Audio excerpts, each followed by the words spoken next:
নমস্কার, আমি সঙ্গীতা আর আপনারা শুনছেন বহিঃপ্রকাশ। পড়ছি শ্রী প্রচেত গুপ্তের ৩ নম্বর চিঠি। আজকে পড়ছি পর্ব ৭। গ্রিলের দরজা খুলে বারান্দায় উঠতেই দেখি ৩টে বাক্স। বাক্স কেন? বারান্দায় মানুষ মূর্তি রাখে, ফুলদানি সাজায়, দেয়ালে ছবিও টাঙাতে পারে। বাক্স কিসের? করবীর সঙ্গে কয়েক বছর আগে যখন এসেছিলাম তখন এগুলো ছিল না। পাশাপাশি রাখা বাক্সগুলো ভোট বাক্সের মতো, ওপরে কাটা, সব কটার গায়ে কাগজ ছাটা। প্রথমটা কাগজে লেখা আমি চাই, দ্বিতীয়টায় লেখা আমি চাই না। শেষ বাক্সের কাগজে কিছু লেখা নেই, শুধু সাদা। দেয়ালে একটা নোটিশ ঝুলছে বড় বড় হরফে, দেখা করে বিরক্ত করবেন না, নিজের প্রয়োজন কাগজে লিখে নির্দিষ্ট বাক্সে ফেলুন, বাক্স গুলিয়ে ফেলবেন না। চাইয়ের কাগজে চাই না বাক্সে ফেললে তার দায়িত্ব কর্তৃপক্ষের নয়। আবেদনপত্র ঝাড়াই বাছাইয়ের পর যদি যোগ্য বলে মনে হয় তবেই আবেদনকারীর সঙ্গে যোগাযোগ করা হবে, নইলে নয়। তবে নিশ্চিন্ত থাকবেন, 3টি বাক্সই খোলা হবে। খামের উপর নিজের নাম, ঠিকানা, টেলিফোন নম্বর স্পষ্ট করে লিখতে ভুলবেন না। পুনশ্চ প্রেম ঘটিত কোনো কেস নেওয়া হয় না। নিচে সই করা গোপালরাম বোস, ব্র্যাকেটে ভল্টু বোস। নেতাদের এই একটা সমস্যা, সবসময় ভালো নামের সঙ্গে পাড়ার নাম ব্যবহার করতে হয়। কিন্তু এসব কি? নিশ্চয় ভোটে হারার পর অভিমান হয়েছে ভল্টুদার। সাক্ষাৎ প্রার্থীর সঙ্গে আর দেখা করতে চায় না। অভাব অভিযোগ সব এভাবে বলতে হয়। কাগজ লিখে বাক্সে ফেলো, ঠিক হয়েছে। নেতাদের কাছে যারা আসে তারা বেশিরভাগই বাজে কথা বলে। 10টার মধ্যে 9টাই বাজে কথা। কোনো কোনো সময় 10টার মধ্যে 10টাই, 11টা এমনকি 12টা পর্যন্ত ফালতু থাকে। তার ওপর আবার ভোটটাও দিসনি, এখন কথা কিসের? কিন্তু শেষ বাক্সটা কিসের? ওটার গায়ে কাগজে কিছু লেখা নেই কেন? ওটা কি অতিরিক্ত বাক্স? হয়তো তাই হবে। বাকি দুটো ভরে গেলে ওটা ব্যবহার হয়। আমি বাক্স টপকে বারান্দা পেরিয়ে ঘরের কাছে চলে এলাম। এই শেষ বিকেলে ভল্টুদার ঘর আলো অন্ধকার দুটোই, চট করে কিছু দেখা যাচ্ছে না। তবে কাছাকাছি আসতে হাসির আওয়াজ পেলাম। অল্প হাসি নয়, একেবারে আওয়াজ করে দমকে দমকে হাসি। এক আধজন নয়, অনেকে মিলে হাসছে।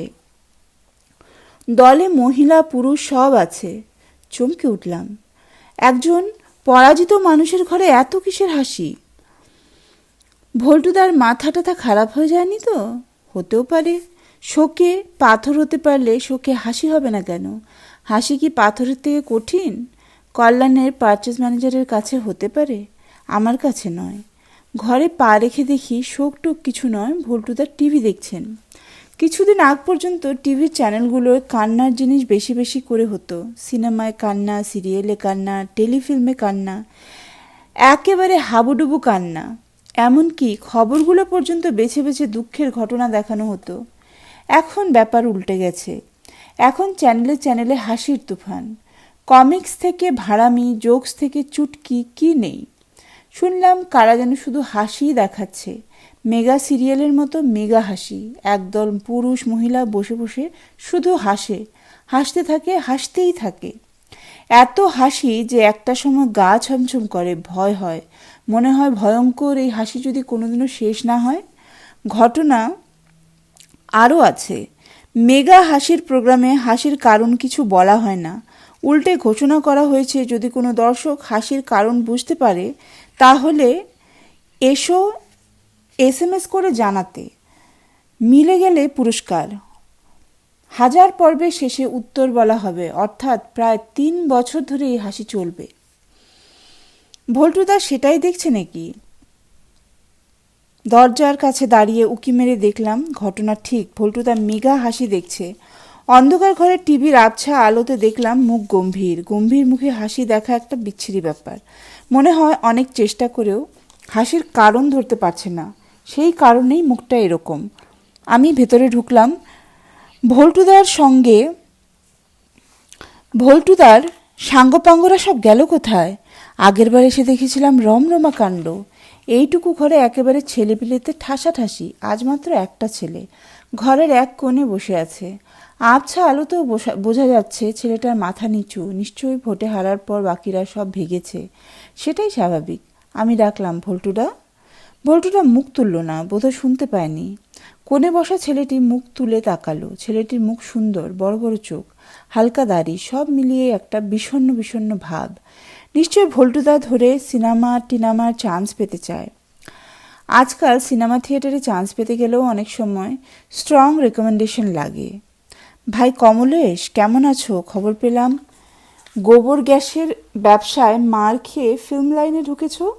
ভেরি গুড, খুব ভালো। আজকাল এই একটা সুবিধা হয়েছে, ক্যারিয়ারের জন্য অনেক লাইন।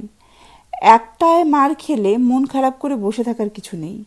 আগে এরকম সুযোগ সুবিধা ছিল না। তুমি যে গোবরের লোকসান করে সকলের সামনে তুমি যে গোবরে লোকসান করে ভেঙে পড়নি, মনে জোর এনে ফিল্ম করছো, ডিরেক্টর হয়েছো, এটা আমাদের সকলের সামনেই একটা দৃষ্টান্ত। যাই হোক ভাই কমলেশ, তোমার কাছে একটা মেয়েকে পাঠাচ্ছি। হিরোইন হওয়ার এলিমেন্ট, নাচ গান টেস্ট করা আছে। যদি পারো একটা চান্স দিও। হিরোইন না হলে অসুবিধা নেই, ছোটোখাটো কিছু হলেও চলবে। তবে কাউকে আমার কথা বলার দরকার নেই। জানোই তো আমাদের লাইন ভালো নয়, পাবলিক নিয়ে কারবার করতে হয়। মেয়ে ছেলের জন্য কিছু করলেই অপপ্রচার শুরু হয়। শালার হয় প্রচার, নয় অপপ্রচার। সবসময় এই দুটো নিয়েই জেরবার হয়ে থাকি। ভাবছি লাইন চেঞ্জ করব। তোমার বৌদি খুব করে বলেছে, ভালো কিছুর খোঁজ থাকলে জানিও। ফিল্মে হলেও কোনো সমস্যা নেই। আজ আমি যাই হই না কেন, তুমি তো জানো কমলেশ, একসময় আমি মানিকদার কত বড় ভক্ত ছিলাম। এই সুন্দর দেখতে ছেলেও হয়তো এরকম কোনো চিঠির জন্য বসে আছে। ভল্টুদার হাসি দেখা শেষ হলে চিঠি লিখে স্ট্যাম্প মেরে দেবে। ভল্টুদার স্ট্যাম্প কীরকম? তাতে বাঁকা চাঁদের মতো কি লেখা আছে? The defeated leader. আমি আবার ডাকলাম, ভল্টুদা। ভল্টুদা ভালো আছেন? ভল্টুদা আমার দিকে এবার ফিরল, শুকনো মুখে বলল, ও তুই? আয় ভেতরে আয় সাগর, তোকেই খুঁজছিলাম। ভল্টুদাও খুঁজছিল? আমি তাড়াতাড়ি ভল্টুদার পাশে চেয়ারটা টেনে বসে পড়লাম। আগ্রহ নিয়ে বললাম, খুঁজছিলেন? আপনি চিঠি দিয়েছিলেন নাকি ভল্টুদা? চিঠি? কিসের চিঠি? আশ্চর্য ব্যাপার, এতজন আমাকে খুঁজছে। আমার মতো একটা আলস, বেকার, অকর্মণ্য যে এত মানুষ খুঁজতে পারে, 3 নম্বর চিঠি না পেলে তা জানতামই না। এই চিঠি কি ম্যাজিক জানে নাকি অলৌকিক কিছু? নিজেকে সামলে বললাম, না আসলে আমি একটা চিঠি। রাখ তোর চিঠি। চিঠি কে দেবে? আমি করবীকে ধরলাম, বললাম সাগরের মোবাইল নাম্বারটা দে। সে বলল, তুই এখনো ফোন নিসনি। তার উপর কদিন হলো নাকি বাড়িতে তালা মেরে কোথায় গা ঢাকা দিয়েছিস। তোকে ধরা যাবে না, তাহলে উপায়? বলল, উপায় একটাই, যদি ধরা দিস। নিশ্চয়ই করবী তোর সঙ্গে যোগাযোগ করেছে। 3 নম্বর চিঠির ম্যাজিকের কথা বললে এই মানুষটা কিছু বুঝতে পারবেন না। কথা বলতে বলতে ভল্টুদা রিমোট টিপে টিভিটা শব্দহীন করে দিল। এতে একটা মারাত্মক জিনিস ঘটল। চোখের সামনে কতগুলো মানুষ এবার হাসছে শব্দ ছাড়া। হা করেছে, ছোট হা, বড় হা, নাক কুচোচ্ছে, চোখ কুচোচ্ছে, গালের পেশি উঠছে, নামছে, কাঁপছে। শব্দ ছাড়া হাসি এত বিভৎস, কই কান্না তো এমন নয়, বরং কোনো কোনো নীরব চোখের জল পৃথিবীর সেরা সৌন্দর্যগুলোর একটা হয়ে যায়। অদ্ভুত, খুবই অদ্ভুত ব্যাপার। আমি চোখ সরিয়ে বললাম, কেমন আছো ভল্টুদা? ভালো আছি, বেশ ভালো আছি। ইলেকশন হারার পর অনেক হালকা লাগছে, মনে হচ্ছে একটা ছুটির মধ্যে আছি। ছুটিতে সমুদ্র ধারে বেড়াতে এসেছি। সেদিন দুপুরে আমি আর তোর বৌদি দুজনে একটা ডাব কিনে খেলাম। সমুদ্রের ধারে বলে ডাব। পাহাড়ের মতো যখন হবে তখন তোর সিমলা, উটি, তখন কফি খাবো। ভালো হবে না? আগে বুঝিনি, এখন বুঝতে পারি পরাজয় আসলে একটা ছুটি। ছুটির জন্যই মানুষের কোনো কোনো সময় পরাজিত হওয়া উচিত। না, মানুষটা সত্যিই ভেঙে পড়েছে। আমি সান্ত্বনা দেওয়ার কায়দায় হেসে বললাম, দূর, তোমার আবার কোথায় ছুটি ভল্টুদা? তুমি হলে লিডার মানুষ। লিডারদের ওসব ছুটি ফুটি হয় না। এই তো বাইরে দেখলাম বাক্স সিস্টেম করেছো, ভালো সিস্টেম, হাবিজাবি শুনতে হয় না। কিন্তু 3টে বাক্স কেন ভল্টুদা? 3rd গায়ে তো কিছু লেখা নেই, ওটা কি এক্সট্রা? ভল্টুদা টিভি থেকে মুখ ফিরিয়ে বলল, ব্যাপারটা সিক্রেট, কিন্তু তোকে বলতে অসুবিধা নেই। ওটাই হলো আসল বাক্স। মানে? আসল বাক্স মানে? ভল্টুদা মুচকি হাসলো, বলল, ওটা প্রণামীর বাক্স। যে ক্যান্ডিডেট বুদ্ধি করে ওটা বুঝতে পারবে তার কাজটাই হবে। নোটিশেই হিন্টস আছে, বলা আছে চিন্তার কিছু নেই, 3টে বাক্সই খোলা হবে। যাক, তুই আমার কাছে কেন এসেছিস? আমি তোকে কেন খুঁজছি সেটা পরে বলছি, নাকি আমারটাই আগে বলে নেব? আমি মাথা কাত করে বললাম, তোমারটাই আগে শুনি, লিডার ফার্স্ট। ভল্টুদা টিভির দিকে মুখ ঘুরিয়ে খানিকক্ষণ চুপ করে রইল। বাইরের অন্ধকার হয়ে এসেছে, এরা ঘরের আলোটা জ্বালাচ্ছে না কেন? কোণে বসা ছেলেটা এখনও সে একই রকমভাবে বসে আছে মাথা নামিয়ে। বাইরে মাঝে মধ্যে জুতোর আওয়াজ, নিশ্চয় আবেদনপত্র জমা পড়ছে। সেই সঙ্গে বুদ্ধির পরীক্ষাও চলছে। 3য় বাক্সে সাদা পাতা কে পড়তে পারে সেই বুদ্ধি। হিসেব মতো কল্যাণের পারচেজ ম্যানেজারে দেওয়া 5,000 টাকা আমার ওই বাক্সেই ফেলে দেওয়া উচিত। এটা একদিক থেকে ভালো হয়েছে, ভল্টুদাকে কীভাবে ঘুষ দেবো সেটা নিয়ে সমস্যায় পড়তে হতো। শুনেছি একটু চা খেয়ে নেবেন বলে অনেক সময় ঘুষের টাকা হাতে গুঁজে দেওয়া হয়। চা খাওয়ার জন্য 5,000 টাকা গুঁজে দেওয়া কি ঠিক হতো? ভল্টুদা মুখ ঘুরিয়ে আমার চোখের দিকে তাকালো, বলল, সাগর, শুনেছি তোর নাকি ভিখিরিদের সঙ্গে চেনা জানা ভালো, কথাটা কি সত্যি? আমি একটু থতমত খেয়ে বললাম, এটা আবার তোমায় কে বলল? ভল্টুদা ধমকের সুরে বলল, যেই বলুক ঘটনা সত্যি কিনা সেটা বল। কদিন আগে তোকে অফিস পাড়ায় দেখা গেছে একটা ভিখিরি ছেলের সঙ্গে দাঁড়িয়ে ফুচকা খাচ্ছিস, ঠিক? এবার আমার হাসির পালা। হাসতে হাসতে বললাম, হ্যাঁ ঠিক, তবে 100% ঠিক নয়, 99% ঠিক। ফুচকা নয়, দুজনে ঘুগনি খাচ্ছিলাম। ঘুগনি। ঘুগনির ভেতর চোরাগোপ্তা ঘুঘু পাখির ডিম থাকে। বেটা বিরাট হারামজাদা, একটা খেয়ে বলে ডিম পাইনি, আর একটা খাওয়াও। তাহলে খবর ঠিকই পেয়েছি। করবি আমাকে বলল, ভিখিরিদের জন্য তুমি সাগরদার সঙ্গে কথা বলো। সাগরদার মধ্যে একটা ভিখিরি ব্যাপার আছে, ভিখিরিদের সঙ্গে অতিরিক্ত মেলামেশা না থাকলে এটা হয় না।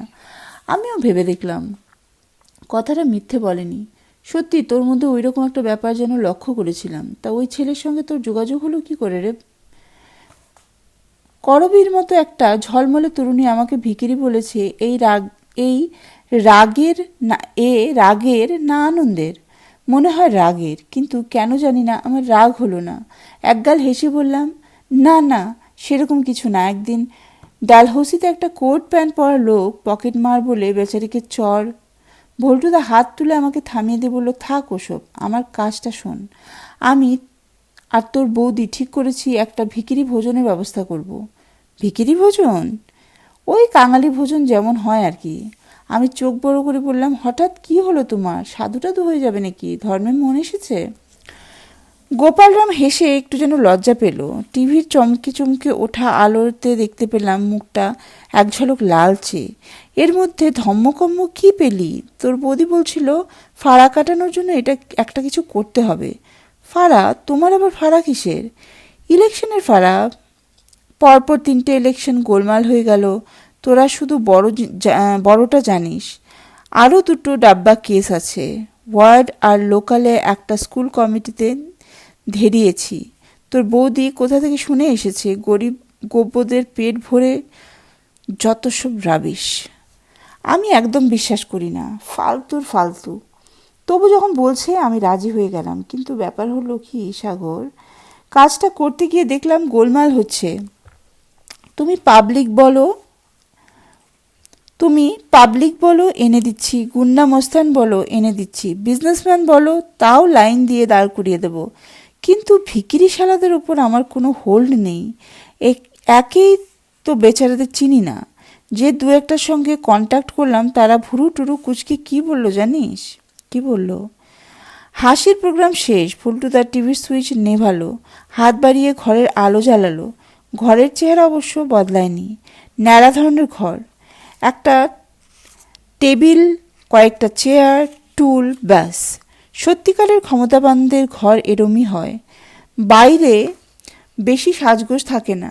ভল্টুদা আমার দিকে তাকিয়ে বলল, কী রে, চা খাবি? না, তুমি বলো, ভিখিরিরা তোমায় কি বলল? বললো, আপনি কে?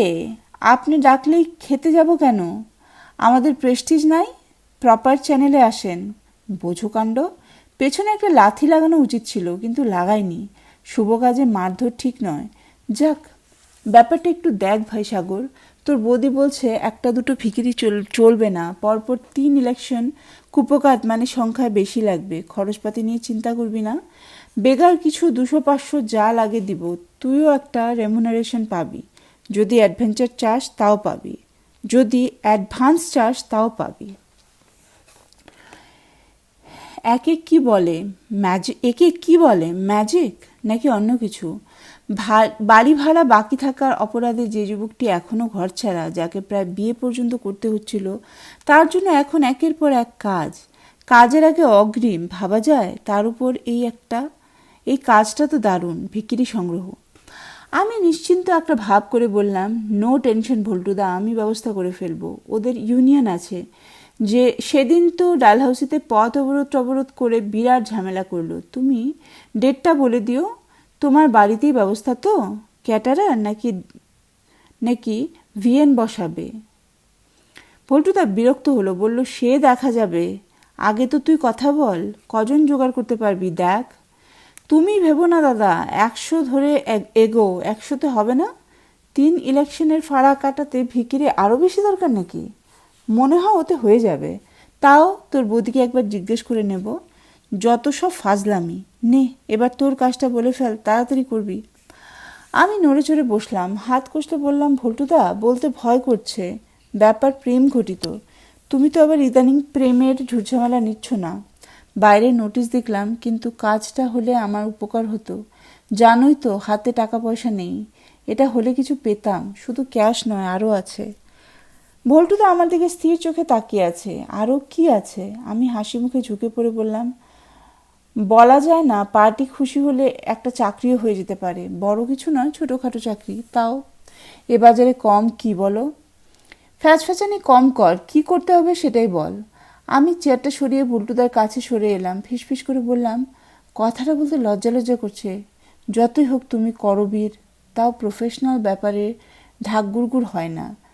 পরপর ডিফিটের জন্য ছেলেপিলে উল্টো দিকে চলে যাচ্ছে।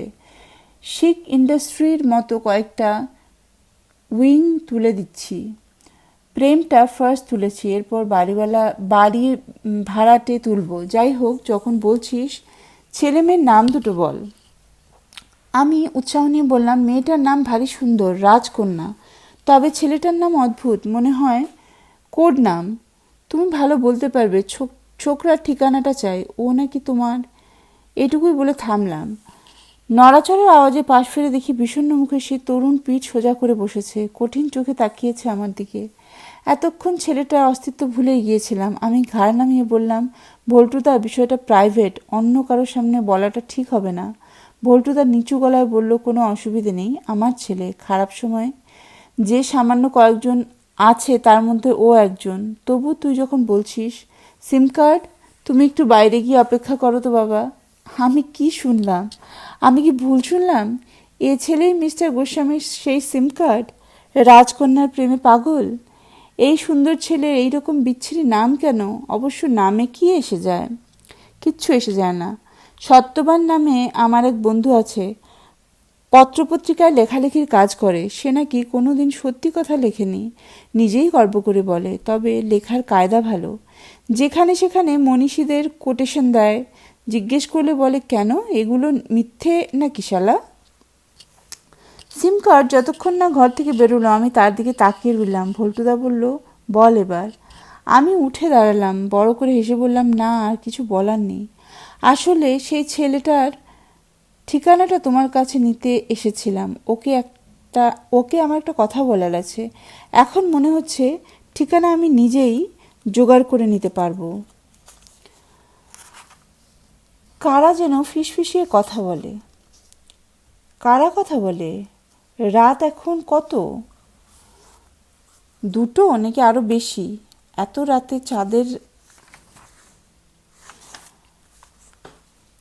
রাতে ছাদে কারা? ঘরের আলো নিভিয়ে গোকুলবাবুর ছাদে পা রেখে থমকে দাঁড়ালাম। চাঁদ আর রাতের প্রেম চলেছে। আকাশ, বাতাস এবং মাটিতে পাশাপাশি মাখামাখি হয়ে দুজন বসে আছে, কানে কানে কথা বলছে ফিসফিসিয়ে। ঠোঁটে চুমু দিচ্ছে, হাসছে, আবার কেঁদে ভাসাচ্ছেও। সরে এলাম সামান্য, আমায় দেখে ওরা লজ্জা না পায়। চাঁদ এবং রাতের প্রেমের খবর আমাকে প্রথম জানায় রেবা। এক হালকা জ্বরের রাতে গায়ে চাদর নিয়ে জানলার পাশে দাঁড়িয়েছিল সে। পূর্ণিমার কোনো রাত ছিল না, নাও হতে পারে।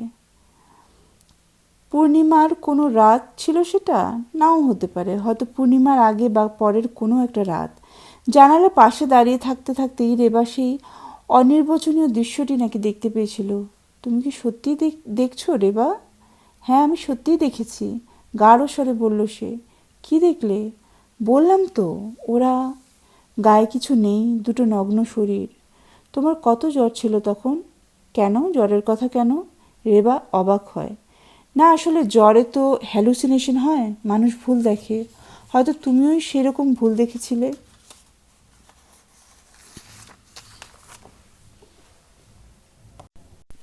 রেবা চুপ করে থাকে, অনেক পরে বলে, তুমি কি আমাকে কোনোদিনও বুঝবে না সাগর? আজ এই রাতে ছাদে দাঁড়িয়ে বুঝতে পারছি না রেবা ভুল বলেনি। এখনো কি ওরা নগ্ন, চাঁদ ও রাত? তাই যদি না হয়, তাহলে আলো আধারের চাদর মুড়ি দিয়ে খেলায় মেতেছে তারা কোন শরীরে? মনোফোনে রেবাকে ধরলে কেমন হয়? রাত অনেক হয়েছে, অসুবিধা কিছু নেই। রেবাই একমাত্র যে আমার মনোফোন কখনো ধরে না, তাই অনেক রাতেও কিছু এসে যায় না। হ্যালো রেবা, রেবা বলছো? বলো। রেবার গলা ভেসে এলো অনেক দূর থেকে, পাহাড় এবং কুয়াশা পেরিয়ে। তুমি কি ঘুমোচ্ছ রেবা? হ্যাঁ, ঘুমোচ্ছি। সত্যি মেয়েটার গলা জড়ানো। আমি উৎসাহ নিয়ে বলি, ভালো হয়েছে, ঘুমের মধ্যেই কথা বলো। ঘুমের মধ্যেই মানুষ একমাত্র প্রিয়জনের সঙ্গে কথা বলতে পারে। সাগর, তুমি আমাকে অকারণ বিরক্ত করছো। তোমাকে আমি তো কতবার বলেছি আমাকে টেলিফোন করবে না, বলিনি? এই কারণেই তোমাকে আমার নম্বর পর্যন্ত দেইনি। যা শেষ হয়ে গেছে সেটা শেষই রাখো সাগর, প্লিজ। আমি তোমাকে 3টে খবর জানাবো রেবা, তার মধ্যে একটা খুবই গুরুত্বপূর্ণ, বাকি দুটো ফালতু। তোমার শোনার দরকার কোনো দরকার নেই, আমি তোমার কোনো কথাই শুনতে চাই না। যখন সময় ছিল সেই সুযোগ তুমি নাওনি, না নিয়ে ভালোই করেছো। নিলে তোমার অনেক কথা আমাকে শুনতে হতো, হয়তো সব কথা। পরে ভেবে দেখেছি সেটা আমাদের দুজনের পক্ষেই খারাপ হতো। আমি বিয়ে করব না বলার 1 বছরের মধ্যেই রেবা কলকাতা ছাড়ে। সে এখন লামডিংয়ের কাছে এক চমৎকার উপত্যকায় রয়েছে। ফার্ন, ওক, দেবদারু ও কুয়াশা ঘেরা সেই উপত্যকায় প্রেমে রেবা একেবারে পাগল। ওখানে যাওয়ার কিছুদিন পরেই সে আমাকে চিঠি লিখে। বাইরে থেকে পাঠানো, এটাই তার প্রথম ও শেষ চিঠি। সাগর, মাঝে মাঝে মনে হয় এই উপত্যকা আমার, শুধু আমার। এর স্বপ্ন আমি বহুদিন ধরে মনের গোপনে লালন করে এসেছি। এত গোপন যে আমি নিজেও তার সবটা জানতাম না। ভালোই হয়েছে, সব জানলে বেঁচে থাকার আনন্দ নষ্ট হয়ে যায়। খুব সকাল অথবা বিকেলে আমি যখন নির্জনে এই উপত্যকায় হাঁটতে বেরোই, তখন তীব্র এক মন খারাপ করা আলো হয় এখানে। আমার ভালো লাগে। আমি বুঁদ হয়ে ঘোরের মধ্যে হাঁটতেই থাকি। নিজের মধ্যে ডুব দিই, ভেসে উঠি, হাসি, কাঁদি ও খেলা করি নিজের সঙ্গেই। সবুজ গাছ, আঁকাবাঁকা নির্জন পাতা ঢাকা পথ, কুয়াশারা আমার সঙ্গে কথা বলে, আমাকে আদর করে, ফিসফিস করে জিজ্ঞেস করে, এত দেরি হলো কেন? কোথায় ছিলে? কোথায় ছিলে তুমি? লাল, নীল, সবুজ ফুল ও পাতারা এখানে নিয়ম মানে না, ঝরে পড়ে নিজের মতো। আমি হাত পাতি, গাল পাতি, তারা ছুঁয়ে যায়। অচেনা পাখিরা আরও অচেনা গলায় ডাকে। আমি হাঁটা থামিয়ে তাদের খুঁজি, আবার হাঁটতে থাকি। কোনো কোনো দিন ভয়ঙ্কর কাণ্ড হয়। কুয়াশা ও মেঘ সরিয়ে পাহাড়ের ফাঁকে চাঁদ ওঠে। আমার উপত্যকায় সে আলো ভেসে ওঠে, যেন নৌকোর মাথায় আলোর পাল তুলেছে সে। সাগর, তুমি রাগ করো না সোনা। আমার 7 রাজার মানিক, প্রাণের ধন আমার। আমি পারি না, সে সময় নিজেকে আর সামলাতে আমি পারি না। চাঁদের ডাকে সাড়া দিই, ছুটে যাই বাইরে। পাহাড়ি গাছের ভেজা ভেজা পাতা থেকে চুঁয়ে চুঁয়ে জল পড়ে। জ্যোৎস্নার সেই ফোঁটা শরীরে মেখে আমি শান্ত হই। আমি চুপ করি। এই উপত্যকাতেই একটা ফার্মের কাজকর্ম দেখার দায়িত্ব নিয়েছে রেবা। ফুল, ফল, সবজি ও মধুর ফার্ম। এছাড়াও জ্যাম, জেলি, মাখন তৈরি হয়। ফার্ম তার বাবার এক বন্ধুর। বিপত্নিক মানুষটা আর এত বড় জিনিসটা একা টানতে পারছিলেন না। রেবা দায়িত্ব নিতে চায় শুনে ভদ্রলোক লাফিয়ে উঠলেন। রেবা ট্রেনের টিকিট কাটে। ঠিক ছিল জাদরেল অফিসার বাবা স্টেশন পর্যন্ত মেয়েকে পৌঁছে দিয়ে আসবেন। পৌঁছে দেনও, কিন্তু তিনি নিজের ট্রেন থেকে নামেননি। লামডিং থেকে রেজিস্ট্রি করে চিঠি পাঠিয়ে দেন, চাকরি থেকে স্বেচ্ছা অবসর নেওয়ার চিঠি। বন্ধুর ফার্মে সেই মানুষটা এখন কৃষিকর্মে মন দিয়েছে। মেয়ে ম্যানেজার, বাবা চাষি। আমি মনোফোনে চিৎকার করে বলি, হ্যালো হ্যালো রেবা, রেবা শুনতে পাচ্ছ? রেবা চুপ করে আছে। তার মানে শুনছে। সে যখন আমার কথা শোনে তখন ভান করে শুনছে না। প্রথমে ফালতু খবর দুটো বলছি। রেবা, আমি সম্ভবত বিয়ে করছি। পাত্রীর গায়ের রং একটু চাপার দিকে, তবে চলে যায়। ব্রাইট কালারের শাড়ি পরলে খারাপ লাগবে না। মেয়েটি কসবায় ফ্ল্যাট আছে, বাইপাস থেকে বেশি দূর নয়। ফ্ল্যাট সুন্দর। ড্রয়িং কাম লিভিংটা একটু বাড়িয়ে নিতে হবে, এই যা। পাত্রীর একটা ক্লাস 6-এ পড়া মেয়েও আছে। পাত্রীর মেয়ে শুনে তুমি চমকে যেও না।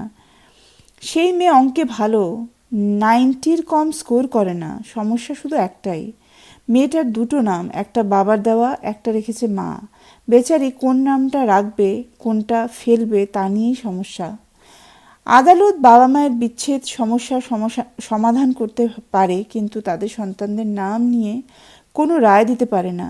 পারলে সুবিধে হতো। যাই হোক, এই সমস্যার সমাধান হয়ে গেলেই বিয়ের ডেট ফাইনাল করব ঠিক করেছি। রেবা, 2 নম্বর খবরটা শুনলে তুমি আরও খুশি হবে। আমি আর সেই বেকার, অলস, গুড ফর নাথিং সাগর নই। খুব শিগগিরই আমি একটা ইন্টারেস্টিং ব্যবসায় নামছি। এসি লাগানো অফিস, সুন্দরী রিসেপশনিস্ট, 2টো গাড়ি, একটা অফিসের কাজের জন্য, একটা পার্সোনাল। এই ধরো টার্গেটিংয়ে গেলাম। ভিজিটিং কার্ড করতে দেব, কাল পরশুর মধ্যেই দেব। তাতে লেখা থাকবে collector and supplier of beggars, ভিখিরি সংগ্রাহক এবং সরবরাহকারী। কেমন হবে বলো তো? কার্ড হলে পাঠাবো। সাগর, তুমি কি এবার ছাড়বে? 1 মিনিট রেবা, 1 মিনিট প্লিজ। শেষ এবং গুরুত্বপূর্ণ খবরটা জানিয়েই মনোফোন কেটে দেব আমি। তোমার কথাই সত্যি রেবা, ইউ আর রাইট। রাত এবং চাঁদের গোপন প্রেম আছে, তারা কাউকে বলে না, কিন্তু কোনো কোনো রাতে তুমি ঠিকই দেখেছিলে। খানিক আগেই আমি তা সাক্ষী হয়েছি। সেই দৃশ্য যে কী অপূর্ব তা বলার মতো ভাষা নেই আমার। রেবা, হ্যালো হ্যালো রেবা, শুনতে পাচ্ছ? তুমি কি আমার কথা শুনতে পাচ্ছ রেবা? রেবা কাঁদছে, কোনো শব্দ নেই, তবু আমি জানি সে কাঁদছে। এই এক আশ্চর্য ব্যাপার। ভালোবাসার মানুষের কান্না বুঝতে শব্দ লাগে না। বোকা মেয়ে একটা, নইলে আজও আমার জন্য কাঁদে। কাঁদুক। ঘুমের মধ্যে কান্না একটা বিশেষ ক্ষমতা। একমাত্র সুন্দর মানুষেরাই সেই বিশেষ ক্ষমতার অধিকারী হতে পারে। এ কান্না থামাতে নেই। মনোফোন কেটে দেওয়ার পর আমার মনে পড়ল, রেবাকে আসল খবরটাই বলা হলো না। 3 নম্বর চিঠির খবর। আমরা 3 জন হাঁটছি পার্ক সার্কাস উড়ালপুরের উপর দিয়ে। উড়ালপুরের ওপর পায়ে হাঁটা নিষিদ্ধ। হাঁটলে পুলিশ পাকড়াও করে থানায় নিয়ে যায়। তবু আমরা হাঁটছি। একজন সেপাই আমাদের পেছন পেছন আসছে। একেবারে গায়ের ওপর নয়, একটু দূরে দূরে আসছে। হাঁটার সময় আমাদের যাতে কোনো রকম অসুবিধে না হয় তার দিকে নজর রেখেছে। এই সিপাহীটি আমার বিশেষ পরিচিত। কদিন আগে পথ অপরাধী হিসেবে অ্যারেস্ট হয়ে যখন থানায় বসেছিলাম তখন এর সঙ্গে অনেক গল্পগুজব হয়েছে। লোকটা মিথ্যে ভয় দেখিয়ে ঘুষও চেয়েছিল। আজ কথায় কথায় সেলুট করছে। একটু আগে ধমক দিয়েছি, বলেছি আর একবারও যদি আমাকে দেখে কপালে হাত ঠেকাও তাহলে ওর কপালে দুঃখ আছে। তবে মানুষটা খারাপ নয়। নিষিদ্ধ পথে হাঁটার ব্যাপারে আমাদের যাতে কোনো অসুবিধা না হয় দেখছে। আমার সঙ্গে 2টি ছোট ছেলে মেয়ে আছে। মেয়েটি ক্লাস 6-এ পড়ে। কদিন আগে ক্লাস টেস্টে অঙ্কে 97 পেয়েছে। ছেলেটিও বয়স 11। তার কোনো ক্লাস নেই, কারণ সে স্কুলে পড়ে না। অফিস পাড়া অঞ্চলের ফুটপাতে থাকে। খিদে পেলে ভিক্ষে করে, বাকি সময়টা গম্ভীর মুখে বসে থাকতেই পছন্দ করে। হাঁটতে হাঁটতে তিনজন মিলে আমরা একটা মজার খেলা খেলছি, নাম তৈরির খেলা। খেলায় প্রথম যে নাম তৈরি হয়েছে তার নাম হলো ঝুম। ঝুনুর ঝু এবং ঝুমকির মিলে ঝুম। নতুন নামে ফুলকাটা ফ্রকের মেয়েটি খুব খুশি হয়েছে। এতে তার বাবা এবং মা দুজনের নামই থাকছে, সেই কারণেই খুশি। খুশিতে তার চোখে জল চলে এসেছে। আমি তাড়াতাড়ি বললাম, এ মা, এত বড় মেয়ে কখনো কাঁদে? তাছাড়া ঝুম, তুমি অঙ্কে ভালো, যারা অঙ্কে ভালো তারা সব সময় হাসি মুখে থাকে। ঝুম বলল, ঠিক আছে, আমি তাহলে হাসি মুখে কাঁদছি। খেলায় আরও একটা নাম হয়েছে, সেই নাম হলো জাহাজ। আমি বললাম, ওমা, জাহাজ কেন? আমি কি জাহাজের মতো পেট মোটা? ঝুম চোখ বড় বড় করে বলল, তার জন্য নয়, সাগর বলে জাহাজ, নদী হলে নৌকো দিতাম। আমি চোখ নাচিয়ে বললাম, আর পুকুর হলে? ব্যাং। ঝুম হেসে বলল, বাহ, ব্যাং নামটা তো খুব সুন্দর। ইস, আমার আসল নাম কেন যে পুকুর হলো না। ভিখিরি বালকের একটা নাম হয়েছে, তবে সেটা তার নতুন নাম নয়, কারণ আগে তার কোনো নামই ছিল না। আমি তার নাম রাখলাম শ্রীমান ঘুগনি। ঘুগনির অবশ্য মনে হয় না এই নাম তার পছন্দ হয়েছে। সম্ভবত সে আরও ভারিক্কি ধরনের কিছু আশা করেছিল। গম্ভীর প্রকৃতির মানুষরা ভারিক্কি জিনিস পছন্দ করে। কিরে ঘুগনি, নাম পছন্দ হয়নি? ঠিক আছে, চলে যাবে। ফ্লাইওভারের উপর হাঁটতে তোর কেমন লাগছে? ভালো লাগছে না। ঝুম বলল, কেন ভালো লাগছে না? আমার তো খুব ভালো লাগছে।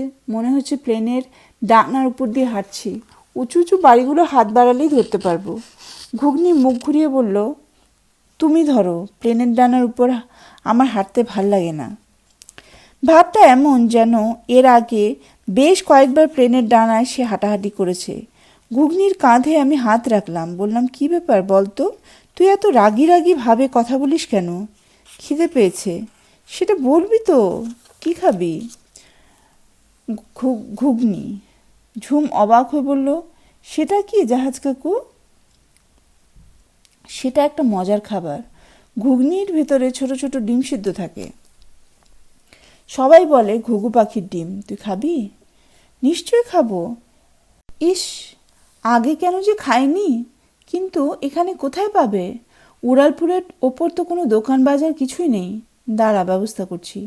সেপাই ভদ্রলোক প্রথমে রাজি হচ্ছিল না। সাহেব নাকি বকবে। বললাম, কিচ্ছু বকবে না, আমি বলে দেব। আপনি জিপটা নিয়ে চলে যান দেখি। ঘুগনিওয়ালাকে বলবেন একটা কৌটোতে 4 প্লেট ঘুগনি দিতে, 3টে আমাদের, একটা আপনি খাবেন। জিনিস যেন গরম থাকে। শালপাতার প্লেট আর কাঠের চামচ দেবে, নিতে ভুলবেন না। ঘুগনিওয়ালাকে ওই ছেলের কথা বলবেন যে ভিখিরি ছেলেটা ন্যাকড়া পেঁচিয়ে মাথায় মুকুট বানিয়ে পরে সে পাঠিয়েছে। নইলে ঠকতে হবে ভাই। ব্যাটা টক ঝাল সব টেনে দেবে। এদের সঙ্গে তেন্ডাই মেন্ডাই করে লাভ নেই সেপাইবাবু। এ পর্যন্তই বলে আমি একটু থামি, সামান্য হাসি। তারপর কানের কাছে মুখ নামিয়ে বলি, বুঝতেই তো পারছেন, সাহেবের মেয়ে খাবে, জিনিস গোলবাল হলে ঝামেলা আছে। একটা ভিখিরি ছেলে আমাকে পাঠিয়েছে, দেখবেন ভাই, আমাকে ঠকাবেন না। কথাটা বলা খুবই অপমানজনক। সেপাইয়ের মুখ বুঝে গেল। নিশ্চয়ই তার ইচ্ছে করলো উড়ালপুরে থেকে আমাকে ফেলে দিতে, কিন্তু উপায় নেই। আমি জানি ঘুগনিওয়ালার কাছে গিয়ে ও ভিখিরি বালকের কথা বলবেই। এই শাস্তিটুকু ওর পাওনা। সেদিন থানায় কাঁদুনে ছেলেটার অকারণে ঘাবড়ে দিয়েছিল। আজ বিবাদীবাগ দক্ষিণ থানার ওসিকে নিয়ে যখন পৃথার ফ্ল্যাটে উঠি, তখনও বিকেল শুরু হয়নি। ঝুম সবে স্কুল থেকে ফিরেছে। আমি ইচ্ছে করেই ওই সময়টা বেছেছি। মেয়ের সামনেই দুজন অন্তত একবার মুখোমুখি হোক। মেয়ের বাবা তো সেদিন থানায় আমার হাত ধরে বলল, আপনি যা বলবেন তাই করব সাগরবাবু। আমি ভুলটা শুধরে নিতে চাই। ডিভোর্স করলে আবার বিয়ে করতে পারবো না এমন নিয়ম তো নেই। ধরুন এটাও সেরকম কিছু। আমি আবার বিয়ে করতে চাই, আর যে মেয়েকে বিয়ে করতে চাই তার নাম পৃথা। আমি জানি আপনি পারবেন। পৃথা আপনার কথা বলেছে, সে আপনার প্রতি মুগ্ধ। সেই মুগ্ধতা ছোটোখাটো কিছু নয়, অনেক বড়, অনেক গভীর, এতটাই গভীর যে সে আপনার যে কোনো কথা মেনে নিতে রাজি হবে। দয়া করে আপনি পৃথাকে রাজি করান সাগরবাবু। আমি পৃথাকে রাজি করাইনি, করাতে চাইও না। পৃথিবীতে এমন কিছু ঘটনা আছে যা কারোর চাওয়া না চাওয়ার উপর নির্ভর করে না, ঘটনা নিজেই চায়। এটাও সেরকম, যদি ঘটে নিজেই ঘটবে, নইলে লক্ষ্য চাওয়াতেও হবে না, শুধু সামান্য একটা ধাক্কার প্রয়োজন। এই ধাক্কাটা আমাকে দিতে হবে। থানার ওসিকে বলে আমি যেরকম বলবো সেরকমই করবেন তো? দেখুন, ভালো করে বলুন, ভেবে বলুন। অবশ্যই। কাল বিয়েতে রাজি আছেন? পৃথার প্রাক্তন স্বামী এক মুহূর্তের জন্য থমকালো, আমার চোখের দিকে তাকিয়ে বললেন, রাজি। কাজটা কি ঠিক হচ্ছে? ঝুঁকিটা বড্ড বেশি হয়ে যাচ্ছে না? পৃথা মেয়েটা যদি রাজি না হয়? যুক্তি বলছে সেটা সম্ভাবনাই বেশি, রাজি হবে না। জীবনটা সিনেমা থিয়েটার নয়, কিন্তু ম্যাজিক তো বটেই। ঠিক আছে, কালকের দিনটা বাদ দিন, আপনি পরশুদিন করুন। পরশুদিন পৃথা দেবীর প্রপোজ করবেন। আমি ঠিক আপনার কথা বুঝতে পারছি না সাগরবাবু। প্রপোজ করব মানে? আমি হাসলাম, বললাম, বাহ, মানে আবার কি? বিয়ে করতে চান সেটা বলতে হবে না? চেনা জানা কোনো ম্যারেজ রেজিস্টার আছে? না থাকলে অসুবিধা নেই, কাউকে খুঁজে নেবেন। পরশুদিন বিকেলে তাকে নিয়ে আমরা দুজন কসবায় যাব। রেজিস্ট্রি মতে খাতা টাতা নিয়ে নিচে আপনার গাড়িতে বসে থাকবেন। আপনার কথা শেষ হয়ে গেলে তাকে ডেকে নেবেন। সাক্ষী দুজন লাগে, আপনাকে কিছু করতে হবে না, আমি তো আছি, আর একজনও আমিই নিয়ে যাব। আর একটা কথা, পরশুর আগে আপনি কোনোভাবেই পৃথা দেবীর সঙ্গে যোগাযোগ করবেন না। উনি যদি চান তাহলেও নয়।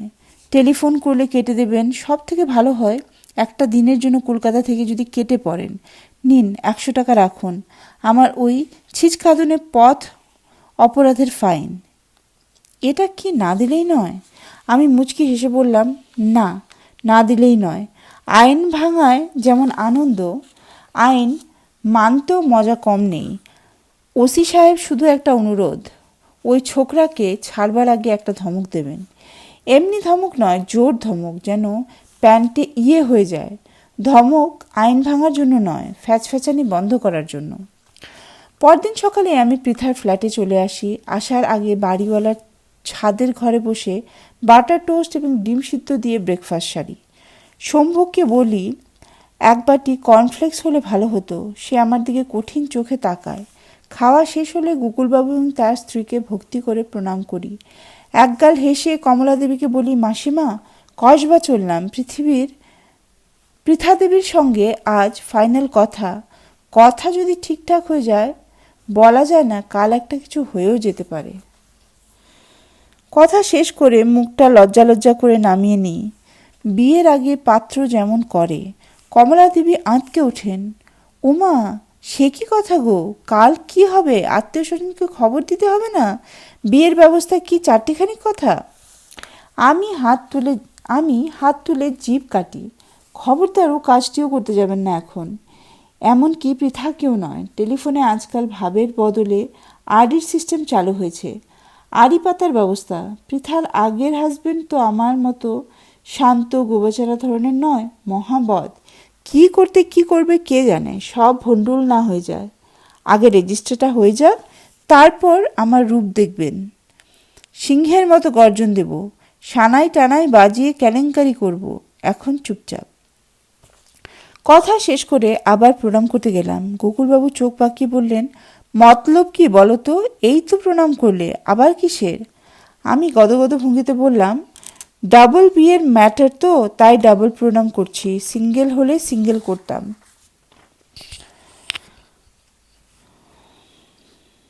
গান গাইতে গাইতে সিঁড়ির দিকে নামছি। মুক্তির মন্দির সোপান তলে কত প্রাণ হলো বলিদান, লেখা আছে অশ্রু জলে। এ গান বাছার জন্য কোনো কারণ নেই। সিঁড়ি দিয়ে নামছি, তাই সোপান। তালা মারা ঘরটার সামনে দাঁড়ালাম এক মুহূর্ত। দরজার কাছে মুখ দিয়ে ফিসফিসিয়ে বললাম, আর একটু কষ্ট করুন স্যার, আর একটু। তারপর দেখবেন চিচিং ফাঁক দরজা খুলে গেছে। সব শুনে পৃথা ভুরু কুচকে বলল, আপনি আমার সঙ্গে রসিকতা করছেন সাগরবাবু? শরবতের গ্লাসে ছোট্ট চুমুক দিয়ে বলি, হ্যাঁ রসিকতা করছি। আজ পৃথার শরবতের রং গোলাপি নয়, সবুজ, মনে হয় কাঁচা আমের। এই মেয়ে কত রকম রঙের শরবত বানাতে পারে। আপনাকে আমার পছন্দ হয়েছে মানে এই নয় যে আপনি আমাকে নিয়ে রসিকতা করবেন। পছন্দ করা মানুষের সঙ্গে আমি রসিকতা করতে ভালোবাসি। পৃথা ভ্রু কুচকে বলল, আমি বাসি না। এ কোন পৃথা? একেবারে অন্যরকম। বাহ, সেদিনের সেই কথায় কথায় হেসে ওঠা তরল মেয়েটার আড়ালে এই চমৎকার ব্যক্তিত্বের মেয়েটা নিজেকে লুকিয়ে রেখেছিল কেমন করে? সাগরবাবু, দয়া করে আপনি আমাকে কঠিন হতে বলবেন না। আপনার সঙ্গে আমার যে শ্রদ্ধা ভক্তি তৈরি হয়েছিল সেটা নষ্ট করবেন না প্লিজ। কড়া কথাটা বলতে খারাপ লাগছে, সেরকম হলে আপনি এখানে আর আসবেন না। পৃথা মুখ ফেরালো। ডান হাতের চেটোর উল্টো পিঠ দিয়ে মুখ মুছে কঠিন গলায় বললাম, এই কড়া কথা দয়া করে আজ আমাকে না বলে কালকে যে মানুষটা আসবে তাকে বলবেন। দেখব আপনার কত ক্ষমতা। দেখুন পৃথা দেবী, আমাকে বকাঝকা করে লাভ নেই। আমি আমার কর্তব্য পালন করে দিলাম মাত্র। আপনার প্রতি কর্তব্য নয়, আমার বাড়িওয়ালার প্রতি কর্তব্য। কমলা মাসিমা আমাকে বলেছিলেন তার বঞ্চির জন্য একটা স্বামী কাম দারোয়ান জোগাড় করে দিতে। এর বদলে তারা আমাকে যত্ন করে থাকতে দেবে, খেতে দেবে। আমি কারোর থেকে এমনি সেবা যত্ন নেওয়া পছন্দ করি না ম্যাডাম।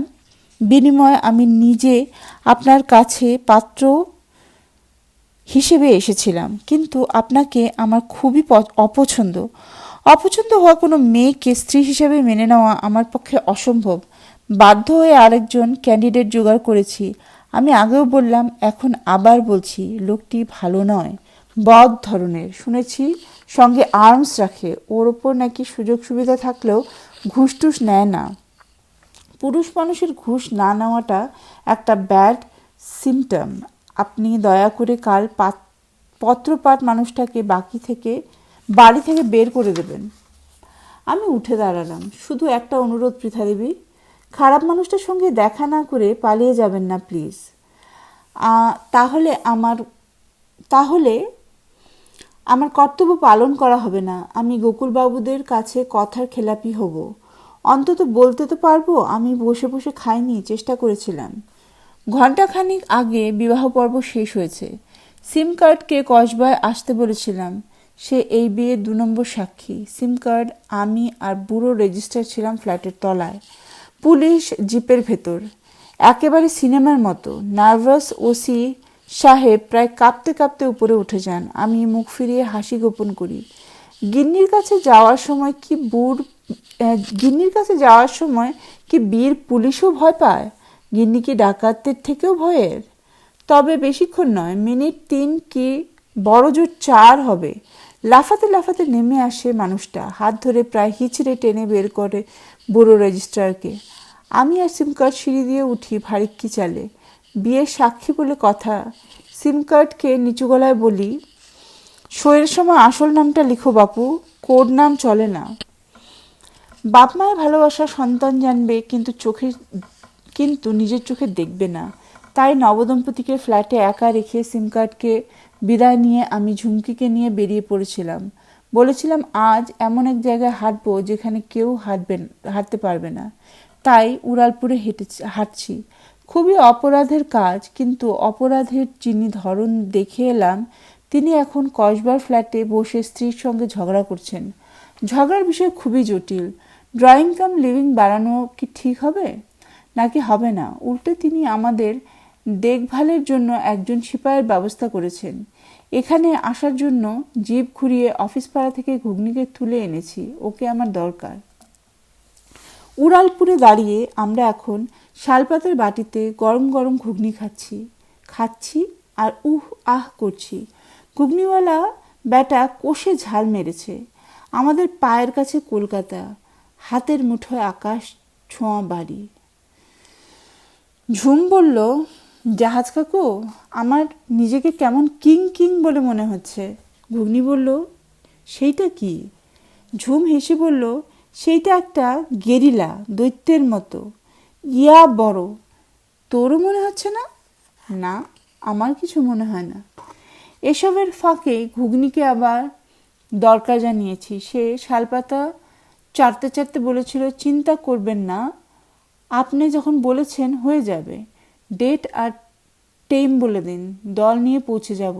মেনু কি?